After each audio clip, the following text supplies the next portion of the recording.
রাতের ঘাটাল পাঁশকুড়া সড়ক আর রাতেও এই সড়কে ভয়াবহ এবং মর্মান্তিক পথ দুর্ঘটনা।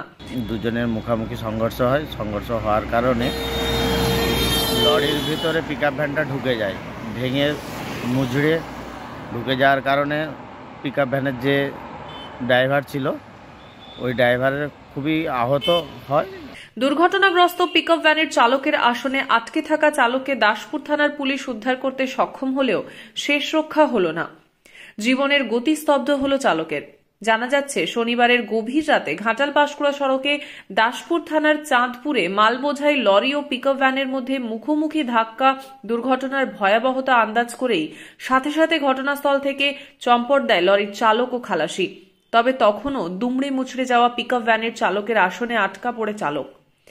রাতে টহলরত দাসপুর থানার পুলিশ দক্ষতার সাথে ওই চালককে উদ্ধার করে এবং দ্রুত হাসপাতালে পাঠায়, কিন্তু জানা যাচ্ছে স্তব্ধ হয়েছে ওই চালকের জীবনের গতি।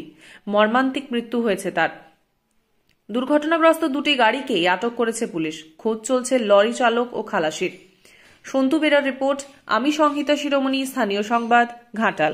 কাল রাত 12টার সময় পাঁশকুড়া থেকে ঘাটালগামী রোডটা যে হয়ে আছে, এতে একটি লরি যাতায়াত করছিল, আর ঘাটাল থেকে পাঁশকুড়ার দিকে একটি পিকআপ ভ্যান এসেছিল। আসার কারণে দুজনের মুখোমুখি সংঘর্ষ হয়। সংঘর্ষ হওয়ার কারণে লরির ভিতরে পিকআপ ভ্যানটা ঢুকে যায়, ভেঙে মুচড়ে ঢুকে যাওয়ার কারণে পিকআপ ভ্যানের যে ড্রাইভার ছিল ওই ড্রাইভারের খুবই আহত হয়। আহত হওয়ার কারণে আমাদের দাসপুর থানার পুলিশ আসে। পুলিশ ওদেরকে উদ্ধার করে নিয়ে ঘাটাল হসপিটালে নিয়ে যেয়ে ভর্তি করে। এইটুকুনি খবর পেয়েছিলাম। কতজন আহত হয়েছে? দুজন।